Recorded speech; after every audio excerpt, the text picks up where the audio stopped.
Assalamualaikum warahmatullahi wabarakatuh.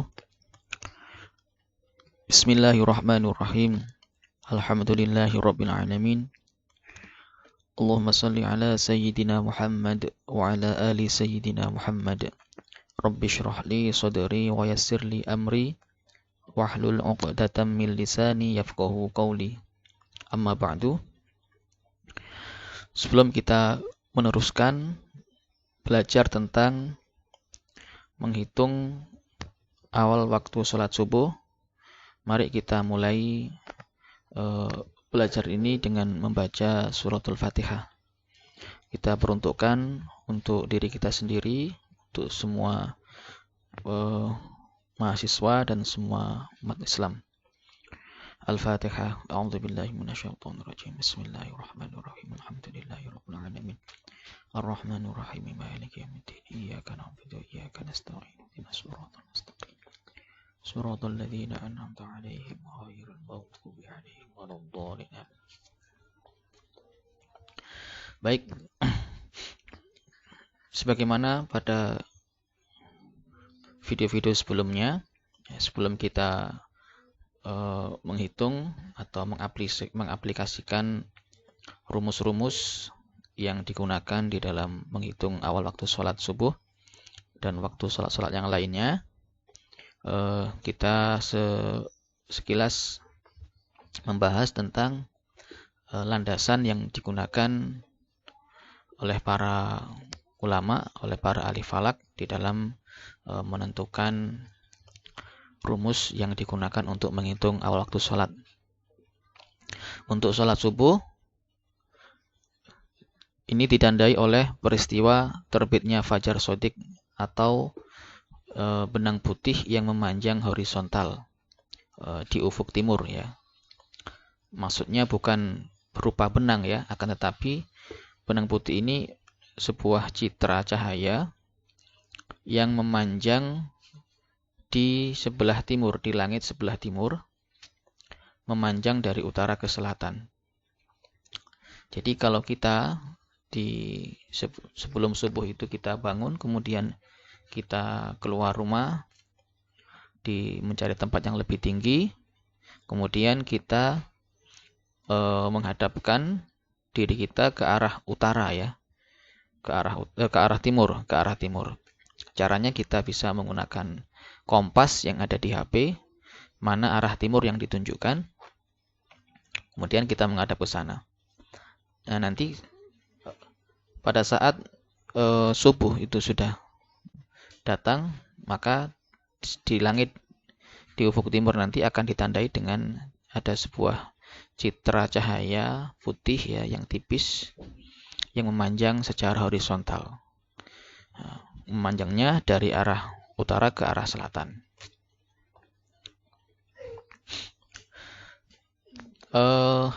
Adapun landasan yang digunakan untuk fenomena astronomi yang dijadikan sebagai acuan awal waktu subuh ini adalah surat Al-Baqarah ayat 187. Allah berfirman, A'udzu billahi minasyaitonir rajim. Bismillahirrahmanirrahim. Wa kulu washrabu hatta yatabayyana lakumul khaytul abyadhu minal khaytil aswadi minal fajr. Wa kulu washrabu, makan dan minumlah kalian. Hatta yatabayyana lakumul khaytul abyadhu, hingga jelas bagi kalian al khaytul abyadhu, benang yang putih, minal khaytil aswadi, dari benang yang hitam, minal fajri, berupa cahaya fajar. Al-Baqarah ayat 187. Kemudian para ulama di dalam menafsirkan atau menjelaskan surat Al-Baqarah ayat 187 ini melandaskan juga kepada hadis yang diriwayatkan oleh Al-Hakim dan Al-Baihaqi dari sahabat Jabir, ya, bahwa al-fajru fajroni, fajar itu ada dua macam. Fa ammal fajru alladhi yakunu kadhana bisirhan fala yuhillu sholata wala yuharrimu ta'ama. Adapun fajar yang seperti seekor serigala. Jadi fajar seperti ekor serigala. Itu fala yuhillu sholata wala yuharrimu tu'ama, tidak menghalalkan sholat dan tidak mengharamkan makan. Artinya kalau ada berkas cahaya atau citra cahaya yang bentuknya seperti ekor serigala, yaitu bentuknya memanjang ke atas, tidak memanjang secara horizontal tapi secara vertikal, maka belum halal sholat, artinya belum diperbolehkan untuk melaksanakan sholat subuh, ya, bukan sholat malam. Dan tidak mengharamkan makan, ya, maksudnya ketika masih ada cahaya yang vertikal seperti ekor serigala, itu kita masih boleh untuk memakan sahur, untuk melaksanakan makan sahur. Kalau sudah terbit fajar shodiq, maka sudah diharamkan untuk makan, ya, bagi yang puasa. Wa amal ladzi yadhhabu mustatilan fil ufuqi fa innahu yuhillu sholata wa yuharrimu tu'ama. Adapun fajar yang memanjang di ufuk, ya, itulah yang menghalalkan sholat dan mengharamkan makan. Ya, jadi fajar yang memanjang maksudnya memanjang horizontal, secara horizontal. Bukan mengatas, ya, bukan ke atas tapi memanjang. Jadi horizontal, mendatar. Yang memanjang dari arah utara ke arah selatan itu berada di ufuk sebelah timur, ya. Di mana nanti disitulah akan terbit mataharinya. Nah, ufuk yang seperti ini, fajar yang seperti ini, ya, itu sudah menghalalkan sholat, artinya sudah masuk waktu subuh dan boleh melaksanakan sholat subuh. Dan mengharamkan makan, wa yuharrimu tu'ama, artinya waktu untuk makan sahur itu sudah habis, ya. Kemudian di akhir malam semburan cahaya matahari menimpa atmosfer ketika posisinya itu negatif 20 derajat. Maksudnya gini, matahari itu berada di bawah ufuk sejauh 20 derajat. Maksudnya daripada negatif 20 itu berarti matahari masih berada di bawah ufuk, masih belum muncul dan ada di bawah itu sejauh 20 derajat, maka dikatakan negatif. Nah, ketika matahari berada di posisi negatif 20 derajat, cahayanya kan nanti akan menimpa ke atmosfer, ya, atmosfer di sebelah timur. Matahari itu kan akan muncul. Nah, cahaya itu sudah sedikit demi sedikit mengenai atmosfer bumi. Nah, ketika di ketinggian negatif 20, itu sudah ada cahaya matahari yang menimpa atmosfer di bumi. Nah, ketika itu terbentuklah suatu citra benang putih yang memanjang horizontal di ufuk ini, ya, dan berbatas dengan benang hitam atau garis ufuk yang gelap. Jadi memisahkan antara garis langit yang gelap dengan langit yang ada di bawah itu yang agak terang. Nah, maka kemudian di Indonesia itu nilai H matahari di awal subuh dihitung dengan 0 derajat dikurangi 20 derajat dikurangi diaksen. Diaksen itu kemarin dip, ya, kerendahan ufuk. Maksudnya kerendahan ufuk itu adalah kerendahan horizon yang dipengaruhi oleh tinggi tempat pengamat, ya.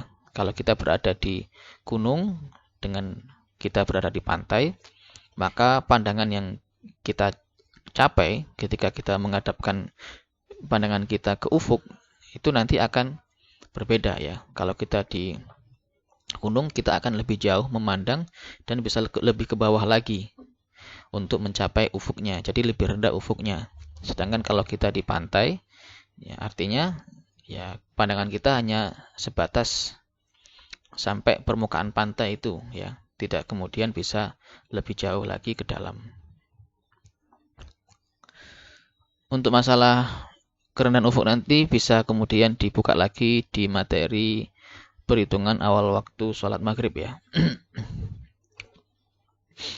Sehingga kemudian ada dua istilah untuk fajar, yaitu fajar kadzib yang oleh orang-orang astronomi ini diistilahkan dengan zodiacal light, yaitu hamburan cahaya matahari yang disebabkan oleh debu antar planet yang tersebar di bidang ekliptika.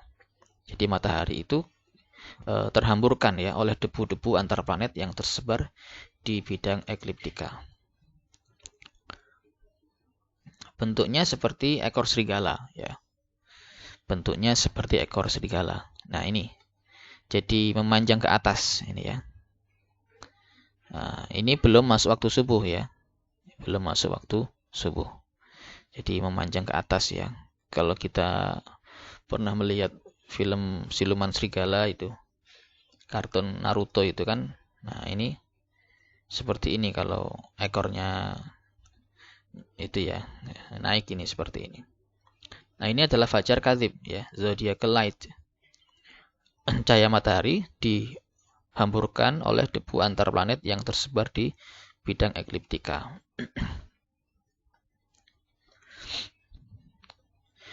Nah, mungkin sesekali perlu kalian juga ketika jam-jam 4, setengah 5 itu ya, keluar ya di luar rumah, nanti coba mengamati ya.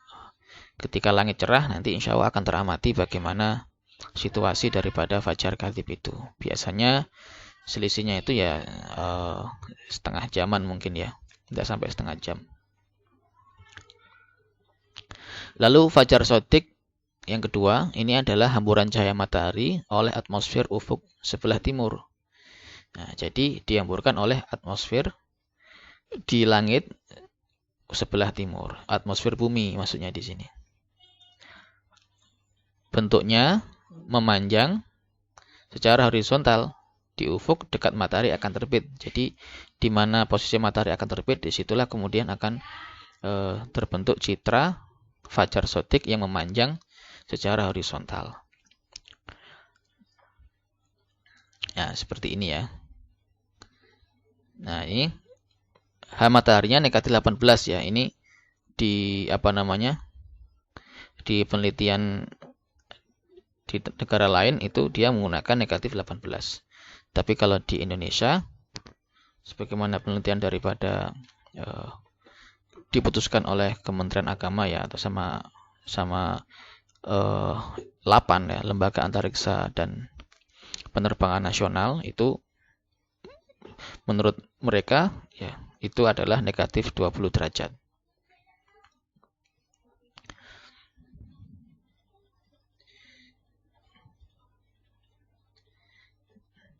Nah, ketika matahari negatif 18 seperti ini gambarannya. Matahari lebih dekat lagi dengan ufuk negatif 17 seperti ini, kemudian lebih dekat lagi dengan ufuk negatif 12, ya sudah agak terang ini mataharinya. Nah, di negatif 20-nya itu sudah kemudian terbentuk fajar ya, fajar sodik tadi itu. Nah, ini ya, ini citranya ini seperti ini, memanjang. Nah, memanjang seperti ini. Nah, beda dengan yang fajar kadzib tadi, bentuknya ke atas seperti ekor serigala.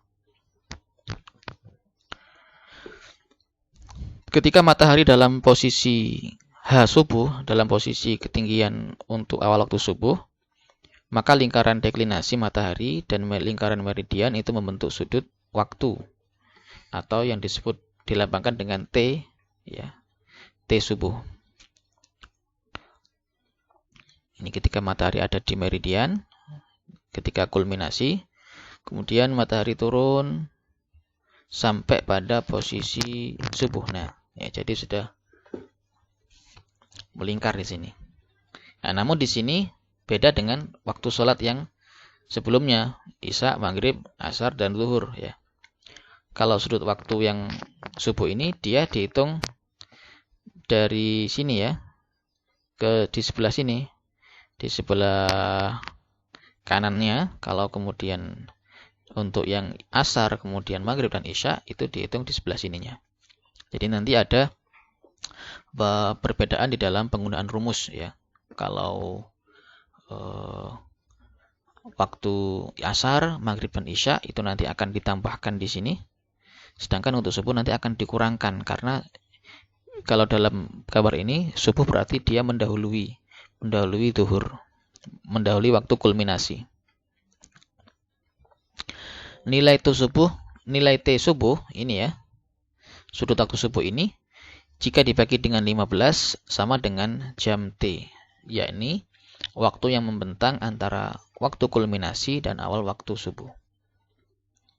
Nilai T sama rumusnya dengan mencari T untuk waktu sholat yang lain, yaitu cos T sama dengan negatif tangan Pi. Pi itu adalah lintang tempat, dikali tangan delta. Delta itu adalah deklinasi, ditambah dengan sin H. H itu adalah tinggi matahari, kemudian dibagi dengan cos Pi, dibagi dengan cos delta. Nah, jadi dikurangi ya, rumusnya nanti dikurangi. Nah, artinya waktu kulminasi dikurangi dengan jam T subuhnya. Jam T subuh itu apa? Waktu matahari untuk menempuh dari posisi ketinggian subuh ini sampai ke kulminasi itu berapa jam? Nah, misalnya katakan 5 jam. 5 jam misalnya. Kulminasi jam 12 ya, berarti 12 kurangi 5, berarti jam 6 misalnya. Itu secara garis besar untuk gambaran menghitung awal waktu subuh. Kita coba menghitung untuk awal subuh dalam WIB Kota Surabaya di ketinggian 30 meter di atas permukaan laut pada tanggal 2 September 2006. Data yang kita peroleh nanti untuk lintang Surabaya adalah negatif 7 derajat 15 menit. Bujurnya 112 derajat 45 menit bujur timur. Kemudian deklinasi yang digunakan adalah jam 21 GMT tanggal 1 September. Kita cermati yang untuk deklinasi ini. Yang kita hitung adalah tanggal 2 September. Namun yang kita ambil datanya nanti tanggal 1 September untuk waktu subuh. Ya, beda dengan waktu sholat yang lain. 1 September pada pukul 21 GMT. Nah, kenapa beda? Yang kita hitung tanggal 2 sedangkan yang diambil data adalah tanggal 1. Karena subuh di Indonesia, terutama WIB itu berkisar pukul 4 ya, 4 sekian. Nah, selisih antara WIB dengan GMT, Greenwich Mean Time, itu adalah 7 jam. Ya, 7 jam. Nah, artinya jika di kita itu sudah jam 4, maka di GMT dia masih belum melewati jam 12 itu ya. Ya, kalau kita hitung mundur ya, jam 4 ke jam 12 itu 4 jam ya. Dari jam 4 ke jam 00 kan 4 jam jaraknya. Jam 00 sampai ke jam 9, 21 malam ya, itu 3, maka 4 tambah 3 sama dengan 7. Ya, berarti ketika di WIB itu sudah jam 4, di GMT itu masih jam 9 malam atau jam 21. Namun beda hari, yaitu tanggal 1 September, hari sebelumnya. Ya, jadi nanti kalau kita ingin menghitung waktu sholat subuh, ya, untuk data deklinasinya kita menggunakan data deklinasi di hari sebelumnya. Di mana nanti akan kita gunakan aplikasi Epimeris atau buku Epimeris dari Kementerian Agama. Baik, ditemukan di daftar deklinasinya itu adalah 8 derajat 5 menit 26 detik. Tinggi subuh kita cari dulu dengan rumus 0 dikurangi 20 derajat dikurangi diaksen. Diaksen ya. Caranya sama dengan mencari diaksen seperti sholat Isya dan sholat Maghrib kemarin ya. Yaitu 1,76 dikalikan akar 30. 30 ini dari mana? Dari ketinggian lokasi pengamat. Lalu dibagi dengan 60. Hasilnya adalah 0 derajat 9 menit 38,4 detik. Baik, kita praktekkan dulu meskipun sudah dijelaskan di video sebelumnya.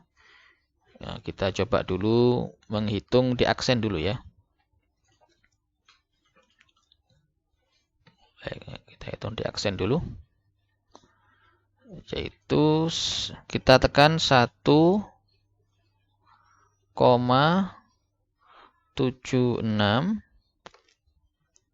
dikali akar, kita tekan tombol akar, kemudian kita tekan 30 ya. 30. Kalau ingin langsung dibagi 60 berarti kita kasih dalam kurung di sini. Kita kasih dalam kurung. Nah, ya. Ini ada tombol kurung ini kan, tombol kurung ini kita tekan juga. Lalu kita tekan tombol bagi. Perhatikan tombol-tombol yang nyala itu berarti saya tekan itu ya. Nah, dibagi dengan 60, kita tekan 60. Kita tekan sama dengan 0,16. Nah, ini dia masih dalam bentuk desimal. Agar menjadi derajat, kita tekan tombol derajat. Yang ini tombol derajat. Ya. Kalau saya tekan, nanti akan nyala hijau. Nah, 0 derajat 9 menit 38,4 detik. Kemudian kita cari hanya 0 derajat kurangi 20 menit kurangi di aksen ya. 0 derajat kurangi 20 kurangi di aksen. Di aksen tadi 0 derajat 9 menit 38,4 detik. Ya, jadi ini kita tulis dulu di di kertas, ya, di kertas kerja nanti. Kalau ingin menekan angka 0 kurangi 20 kan, kita on-kan dulu. Ya, jadi nilai ini kita tulis dulu agar tidak hilang. Atau kalau ingin menyimpan di kalkulator, bisa kita tekan Shift, ya. RCL, kita tekan, kita mau naruh di mana? Naruh di A, B, C, D, E, F ya. Misal kita taruh di A. Nah, sama dengan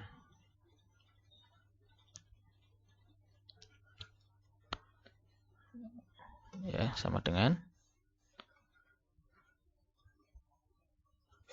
Bentar ya, kita tekan dulu Shift RCL A. Nah, sama dengan. Oke. Kita tes dulu ya. Caranya memanggil angka yang kita simpan tadi, kita tekan RCL A. Oh, berarti tidak kesimpan tadi ya. Tadi ada kesalahan teknis RCL A.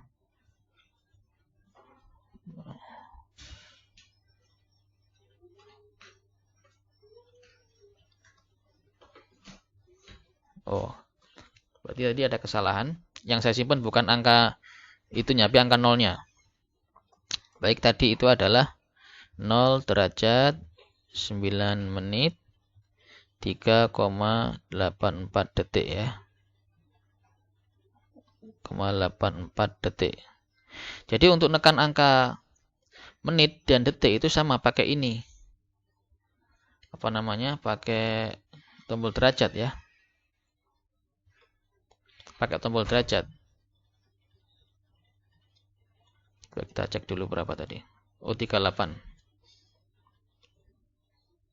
38,4 detik. Sama pakai tombol derajat ini. Nah.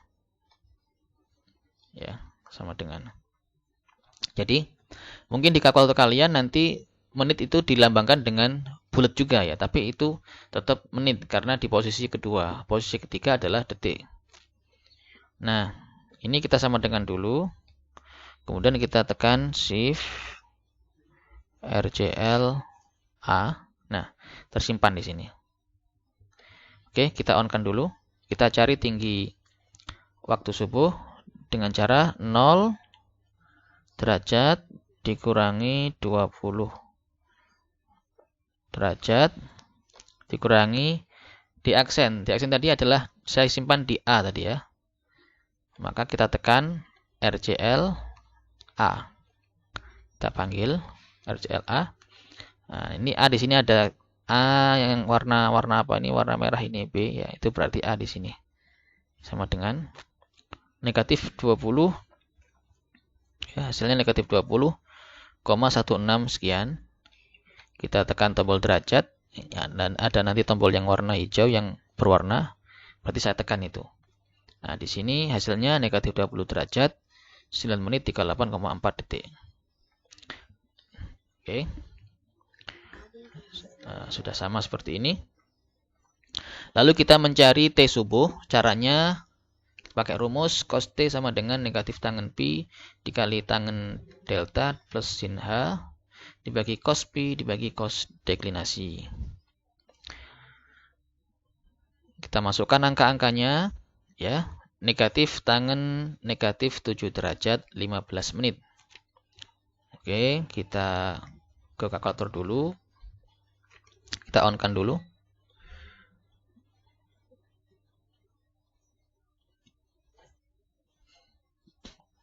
Negatif tangen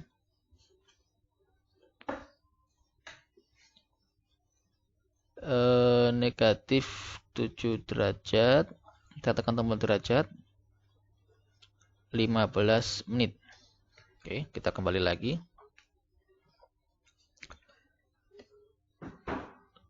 Dikali tangen deklinasi, berarti tangen deklinasinya 8 derajat 5 menit 26. Kita kembali ke kalkulator. Dikali tangen 8, tekan tombol derajat 526 ya. 5 menit. Bentar, kita tekan nomor 5. Menit itu juga kita tekan tombol derajat juga sama. Nah, mungkin di kalkulator kalian simbolnya masih bulat, tapi di aplikasi sudah menit ya. 26 detik 26, tekan lagi tombol ini. Nah. Oke. Kemudian ditambah sin H. Ditambah sin H, hanya negatif 20. 9 menit 38,4. Berarti sin negatif 20, 9 menit 38,4. Negatif 20, 9, 38,4. Oke. Berapa apa tadi? Ditambah ya. Kita tekan tombol tambah, ditambah sin negatif, pakai tombol negatif, jangan lupa ini negatif ya. Bentar ya. Negatif. Nah, 20 derajat berapa tadi? 9 menit 38,4. 9, tekan angka 9, tekan tombol derajat lagi 38,4 detik. Di sebagian kalkulator koma itu tidak disimbolkan dengan koma tapi dengan titik ya. Jadi kalau kalian di kalkulator yang manual itu nanti biasanya pakai titik. Lalu dibagi cos negatif 7 derajat 15 menit. Kita ke kalkulatornya. Dibagi cos negatif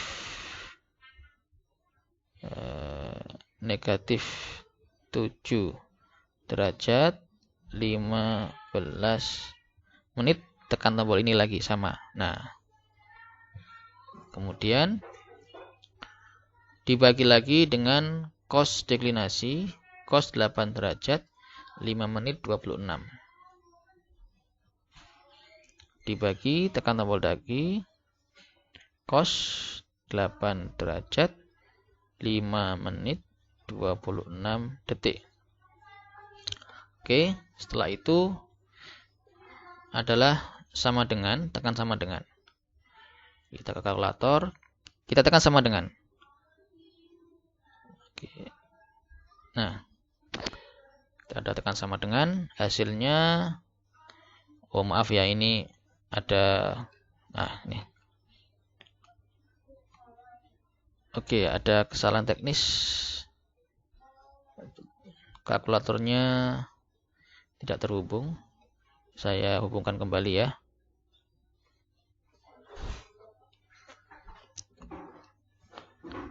Oke, sambil saya hubungkan dulu kalkulatornya.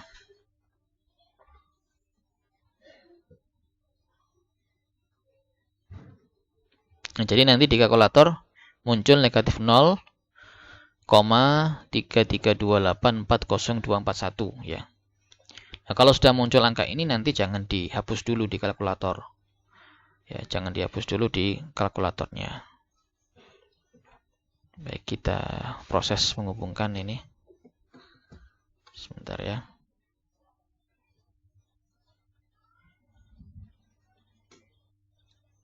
Oke. Proses menghubungkan. Oke ya.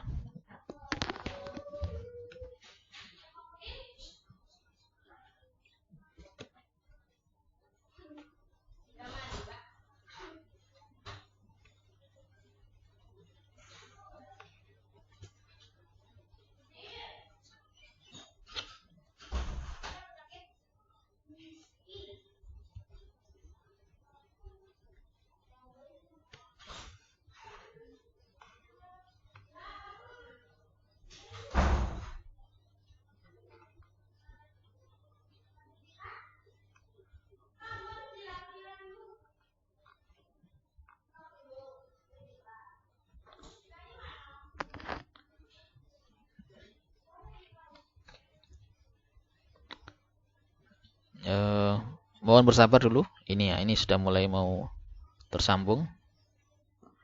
Oke, ya sudah tersambung.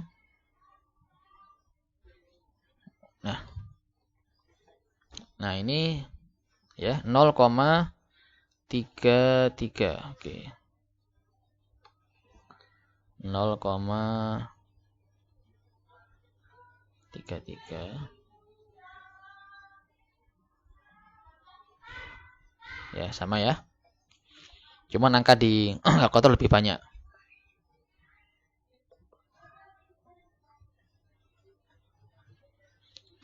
Nah, setelah ini kan ini cos T. Sedangkan yang kita cari adalah T-nya. Maka kita konversikan cos ini ke derajat. Ya. Caranya langsung tekan nanti di di kalkulator, shift, ya tekan ini shift cos an sama dengan langsung tombol derajat ya. Di sebelah kalkulator nggak pakai shift lagi, tapi langsung tombol derajat ini. Nanti hasilnya 109, 26, 28,5. Baik, kita ke kalkulator dulu. Langsung kita tekan shift cos ans sama dengan 109 masih bentuk desimal, kita jadikan bentuk derajat, kita tekan tombol derajat. Kalau yang ada hijau menyala itu berarti saya tekan. Nah, 109 derajat 26 menit 28,53 detik. Ini adalah nilai T-nya. Lalu kita menghitung awal waktu subuh, yaitu WKM dalam WIB, waktu kulminasi dalam WIB dikurangi jam T. Nah, WKM ini kita merujuk ke waktu kulminasi pada saat kita menghitung waktu zuhur. Nah, jadi di waktu zuhur di tanggal 2 September itu waktu kulminasi yang kita temukan berapa? Kemarin kita temukan nilainya adalah jam 11 lebih 28 lebih 49. Jadi kalau tulisannya itu 11.2 ini 28 ini berarti dia bacanya jam 11 lebih 28 lebih 49 detik. Ya. Jam 11 lebih 28 menit lebih 49 detik. Namun kalau kita input di kalkulator nanti bentuknya sama 11 kemudian tombol 11 derajat 28 menit 49 detik.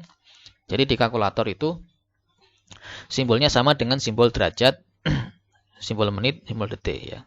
Tidak pakai simbol titik 2 ya, tapi pakai simbol derajat.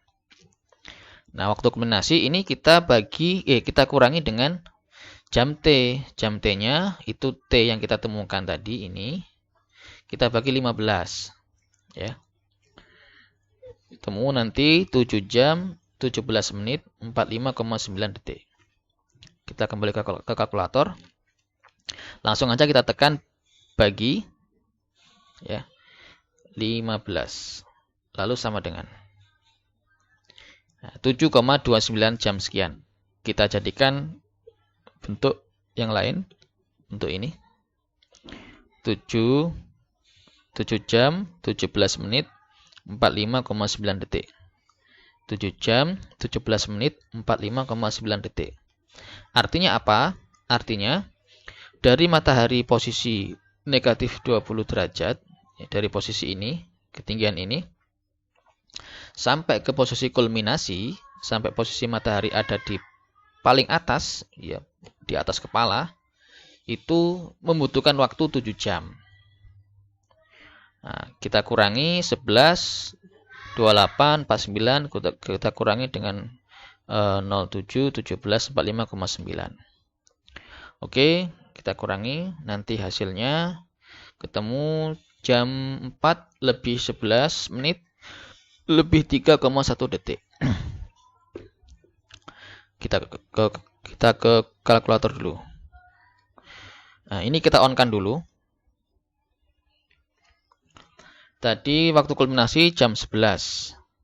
Ingat di kalkulator jam itu juga menekan tombol derajat.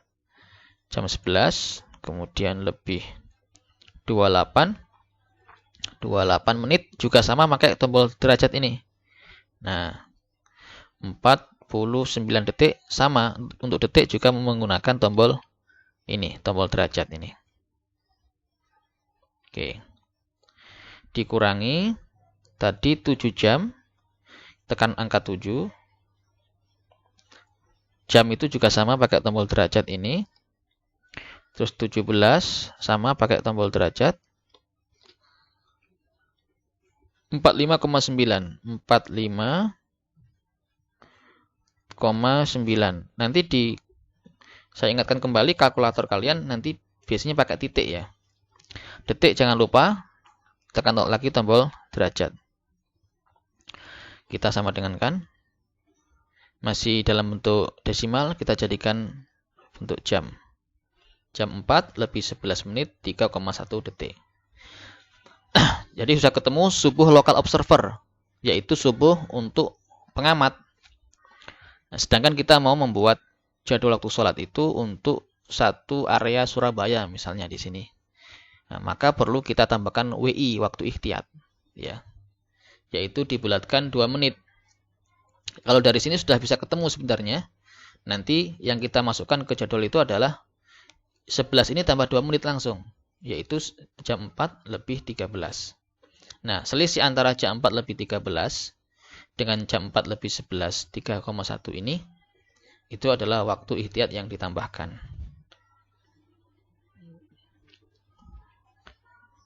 Nah, ini jadinya ketemu seperti ini. Ya, jadi nanti untuk hasilnya yang terakhir ini sebenarnya sudah ketemu dengan membulatkan 11 ini ke 2 menit. Membulatkan 11.31 ke 2 menit, itu ke 13. Nanti untuk WI-nya tinggal kita mengurangkan 4 jam 13 dikurangi 4 jam 11.31. Ya. Coba kita ke kalkulatornya. Oh, nggak terhubung lagi kalkulatornya ya. Saya hubungkan dulu. Bentar.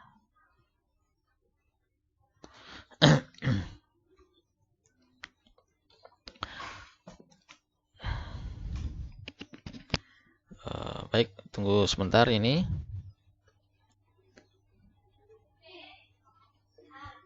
Ya, atau kalau sudah paham ya, jadi nanti di kalkulator untuk mencari WI ini tinggal kita tekan 4 jam 13 menit dikurangi 4 jam 11 menit 3,1 hasilnya ini. Ya. Baik, saya kira itu untuk perhitungan awal waktu subuh. Ya. Setelah kita membahas tentang waktu sholat, nanti kita akan belajar tentang bagaimana menghitung, mengukur arah kiblat. Saya akhiri, semua salah mohon maaf ya. Kalau ingin bisa memahami ini, harus kita langsung praktekkan dengan melihat video penjelasan sekaligus kita aplikasikan di kalkulator yang ada yang ada di kita itu ya. Jadi langsung diaplikasikan biar kita sekali lihat itu langsung bisa. Langsung tidak kemudian diingat-ingat lagi karena ini harus langsung diterapkan. Saya kira itu, semua salah mohon maaf. Wassalamualaikum warahmatullahi wabarakatuh.